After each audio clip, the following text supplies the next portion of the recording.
Olá a todos, é um prazer estar aqui com vocês novamente. Nós estamos falando sobre a Lei Brasileira de Inclusão. É uma oportunidade de termos acesso a essa legislação que mudou significativamente o ordenamento jurídico brasileiro, com a implementação de direitos, assegurar direitos da pessoa com deficiência, sua capacidade e sua inclusão na sociedade como forma de se desenvolver-se. Então, vamos continuar com os direitos fundamentais. No último encontro falamos sobre direito à educação, demandou mais um tempo, porque precisamos falar sobre o decreto instituído pelo governo federal sobre a nova política de educação, que traz alguns posicionamentos que nos causa ainda uma certa dúvida sobre a implementação, uma inquietação, uma preocupação de como será implementada. Mas agora vamos falar dos outros direitos fundamentais e avançar na legislação para concluir esses nossos encontros.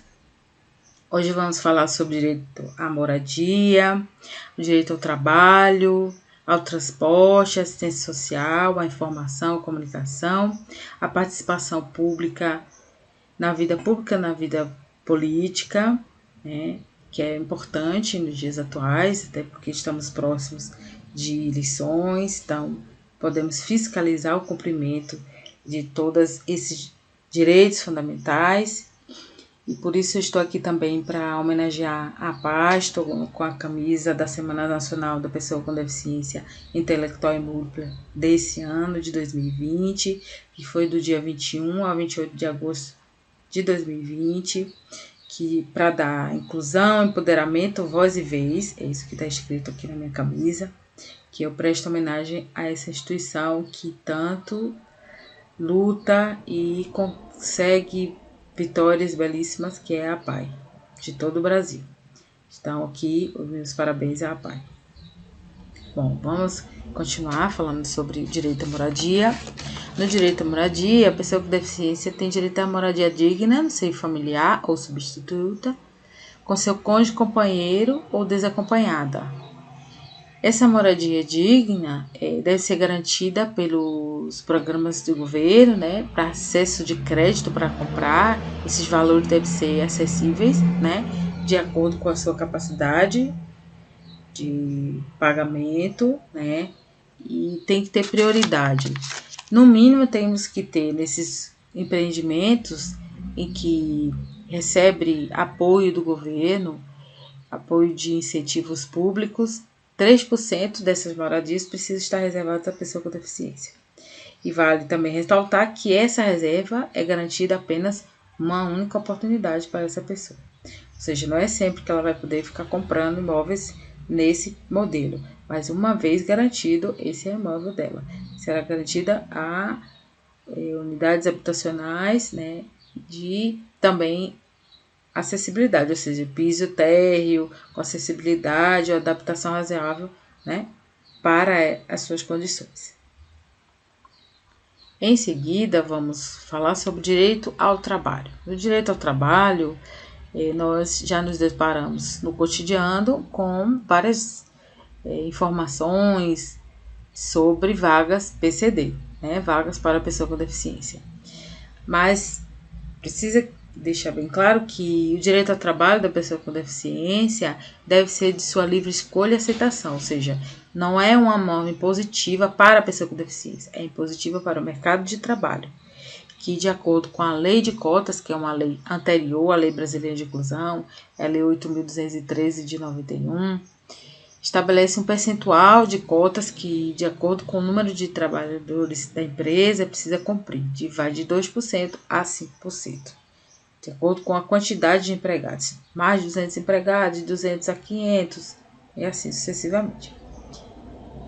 E sofreu também uma mudança com a legislação da Lei Brasileira de Inclusão, que eu vou falar ao final sobre as mudanças que a Lei Brasileira impôs no ordenamento jurídico, mas já posso adiantar aqui que foi uma imposição, os requisitos para a dispensa da pessoa com deficiência do mercado de trabalho. Pode haver essa dispensa, mas o empregador precisa contratar outros na mesma condição. Ou seja, é o que eu chamo de manutenção dos postos de trabalho. Também no direito ao trabalho temos a posição de vagas nos concursos públicos, que a pessoa com deficiência precisa ter igualdade de oportunidade com as demais pessoas, em condições justas, favoráveis ao trabalho, incluindo remuneração por trabalho igual ou de mesmo valor. Tem também tem direito à habilitação profissional e reabilitação, que tanto a cargo do poder público como as empresas também podem facilitar essa reabilitação das pessoas que sofreram acidente de trabalho, ficaram com alguma deficiência, podem ser reabilitados, podem retornar aos seus trabalhos, ou com a habilitação, que são os cursos preparatórios para o ingresso das pessoas com deficiência no mercado de trabalho. A inclusão da pessoa com deficiência no trabalho deve construir um modo de inclusão, a colocação competitiva e igualdade de oportunidade com as demais pessoas, no termo da legislação trabalhista. Todos os direitos são assegurados, né? Pagamento de salário, todos os encargos. Direito à assistência social, que são os benefícios e programas de governo implementados no âmbito da política pública para uma segurança de renda. Então, esse direito à assistência social é assegurado à pessoa com deficiência que não possua meio para prover sua subsistência, nem de tê-la provida por sua família, um benefício mensal de um salário mínimo. Nós já vimos que isso não é uma regra positiva.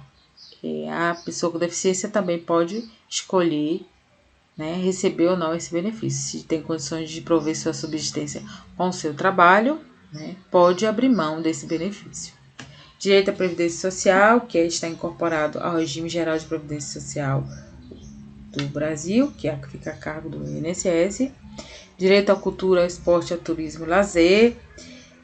Igualdade de oportunidade com as demais pessoas, aos bens culturais, aos programas de televisão, monumentos, vedada recurso e oferta de obra intelectual à pessoa com deficiência, por alegação de proteção de direitos de propriedade intelectual, promover a participação, né? O poder público precisa promover a participação, incentivar a provisão de instrução e treinamento, assegurar a acessibilidade nos locais, como teatros, cinemas, né?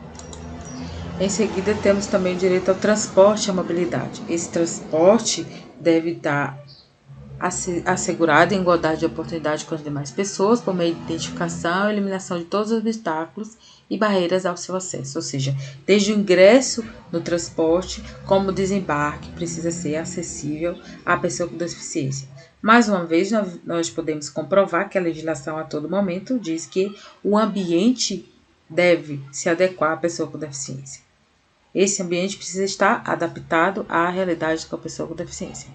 E o número de vagas em estacionamentos é um grande exemplo disso, que a lei impõe um dever equivalente de 2% do total de garantia, com no mínimo uma vaga devidamente sinalizada com as especificações e desenho traçado de acordo com as normas técnicas. Ou seja, do total de vagas de estacionamento, 2% deve equivaler para a pessoa com deficiência, ou pelo menos uma vaga em cada desses estacionamentos. Precisamos fiscalizar o cumprimento desta vaga. Se alguém que não tem deficiência está ocupando essa vaga, precisamos denunciar. É nosso papel de sociedade resguardar esse direito. Não podemos ocupar uma vaga de pessoa com deficiência porque estamos com pressa. Não podemos ocupar a vaga porque não tem outras vagas, só tem essa. Certamente vai chegar uma pessoa com deficiência com necessidade de ocupar e estará a pessoa erroneamente, descumprindo a legislação no local que não lhe pertence, que não é adequado às suas necessidades. Então, precisamos também ser fiscais disso aí.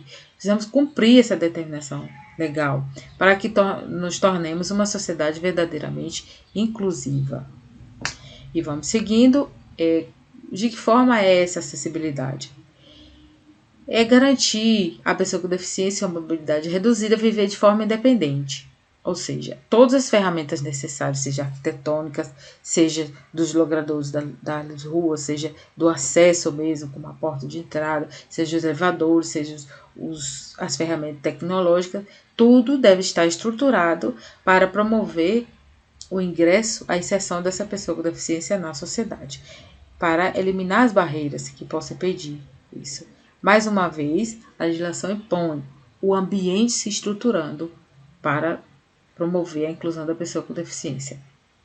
Para isso também tem o direito ao acesso à informação e comunicação, nos sítios, nas símbolos de acessibilidade tem que estar em destaque, ou seja, por exemplo, tiver a gente já pode analisar, né?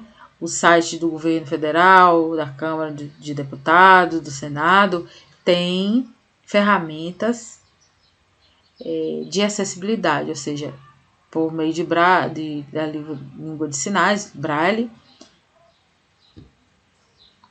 Olha o que? A pessoa com deficiência também tem direito ao acesso à informação. De que forma? De acordo com as suas necessidades. É por isso que nós vemos nos sítios, ou seja, nas páginas da internet, principalmente as páginas oficiais, um dispositivo, né, no canto superior de cada sítio desse, uma ferramenta de acessibilidade, seja de auditiva, seja visual, seja libras ou seja sonora, para adequar-se esta comunicação à pessoa com deficiência. Mais uma vez, o ambiente está estruturado para que a pessoa com deficiência tenha acesso a essa informação com mais tranquilidade. Ou então também aquela janela de intérprete de Libras, né? Que é muito interessante. Da mesma forma, a tecnologia assistida, que é produtos, recursos, estratégias práticas e processos, métodos de serviço de tecnologia assistida que maximizem a autonomia da pessoa com deficiência, a mobilidade pessoal e a qualidade de vida.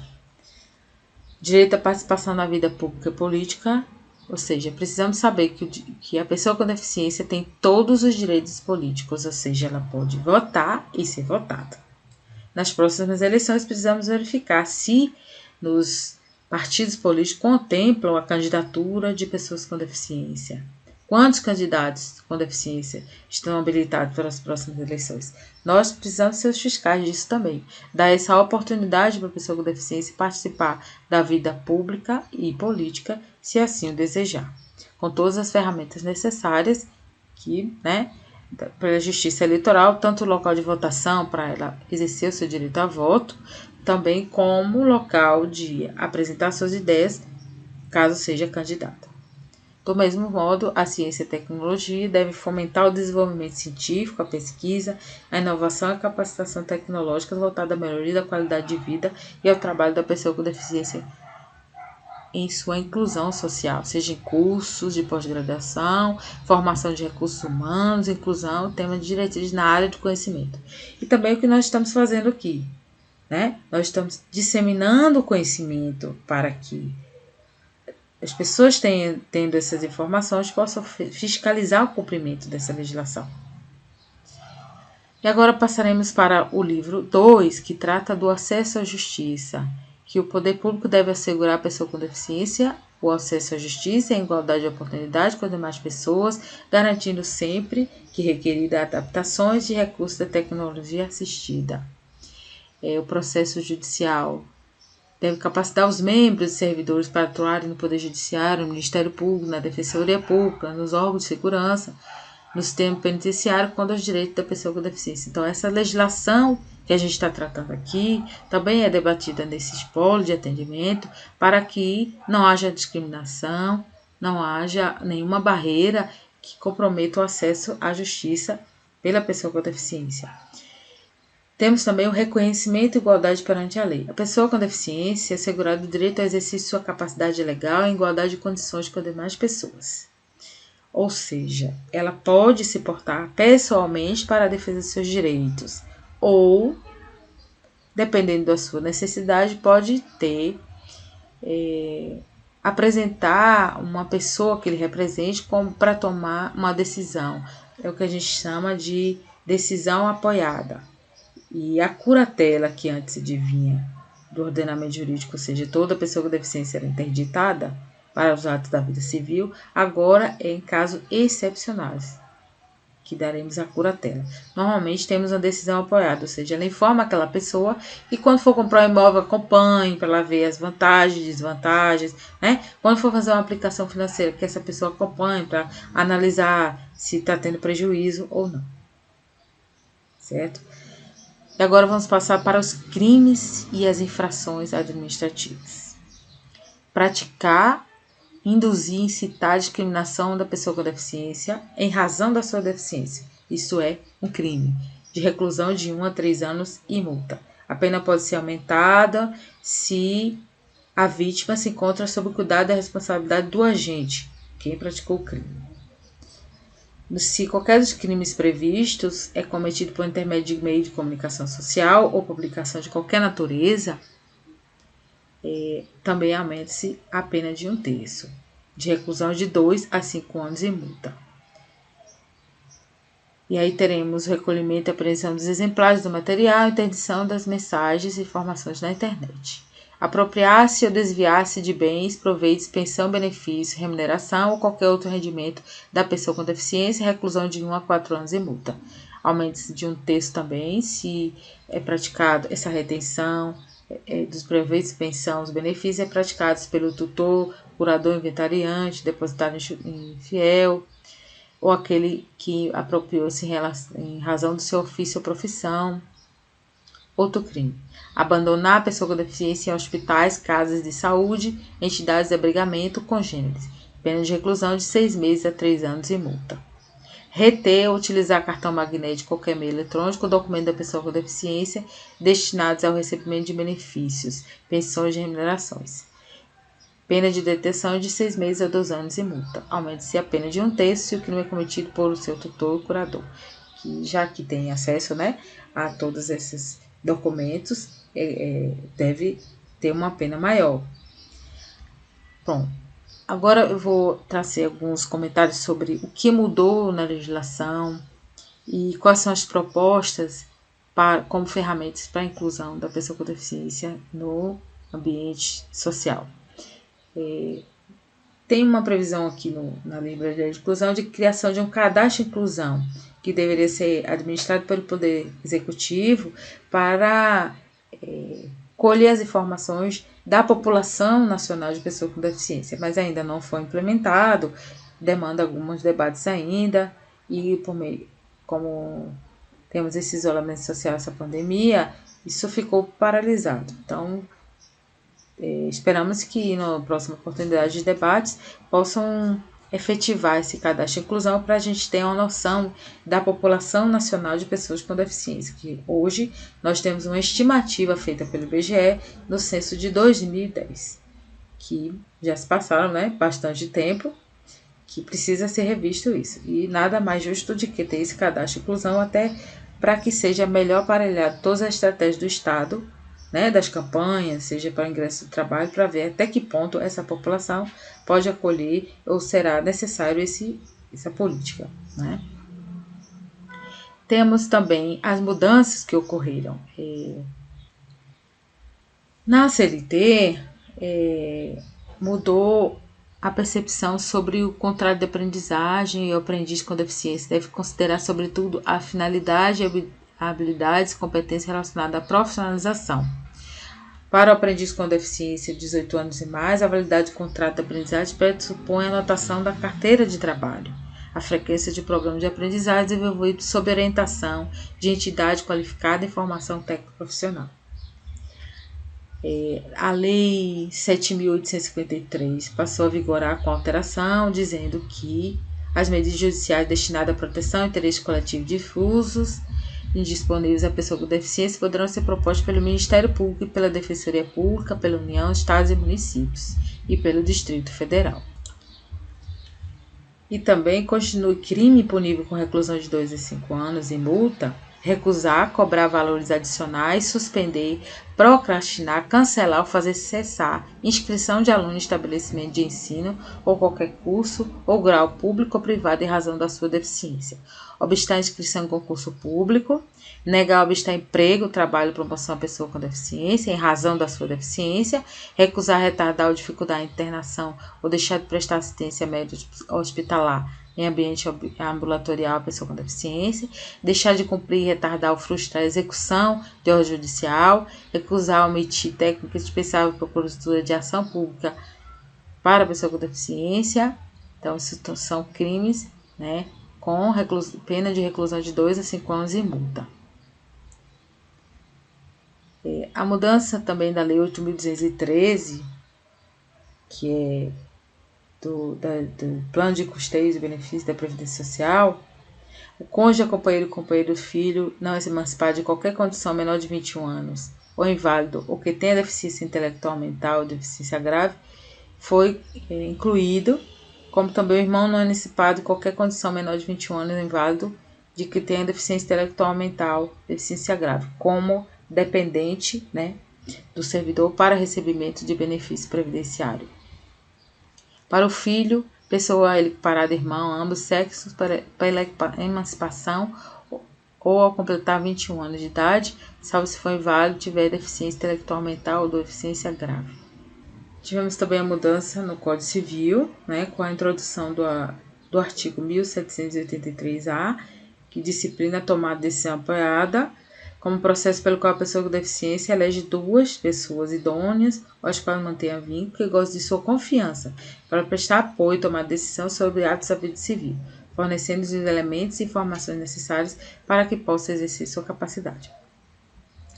Então, a legislação, além de modificar também o rol das pessoas com capacidade, né, que foi retirado a pessoa com deficiência desse rol, sendo hoje, pessoa com deficiência plenamente capaz para os atos da vida civil. Bom, essas eram as nossas considerações sobre a Lei Brasileira de Inclusão. Espero que tenha sido uma conversa agradável, um momento de informação para os senhores. Espero que apresente suas considerações aqui na nossa postagem, comentem, compartilhem, dê um joinha se achou relevante esse tema. E esperamos contar com a participação de vocês na próxima oportunidade e outros temas, sempre deixando alerta a necessidade, né, de estarmos fiscalizando o cumprimento da legislação. Sem a nossa fiscalização, sem a nossa participação em qualquer ambiente, seja escolar, seja de saúde, seja social, como esse ambiente está estruturado, se está acolhendo a pessoa com deficiência, isso é muito importante para dar vez e empoderamento à pessoa com deficiência em todos os ambientes da nossa sociedade. Que essa seja a sociedade que a gente quer construir, que ela se consolide. Vamos acompanhando os desdobramentos também sobre a política de educação, aprimorando os conceitos e as ferramentas para impulsionar o ingresso da pessoa com deficiência na sociedade. Que nós sejamos uma sociedade inclusiva. Obrigada a todos. Nos vemos em outra oportunidade. Um beijo. Fiquem com Deus.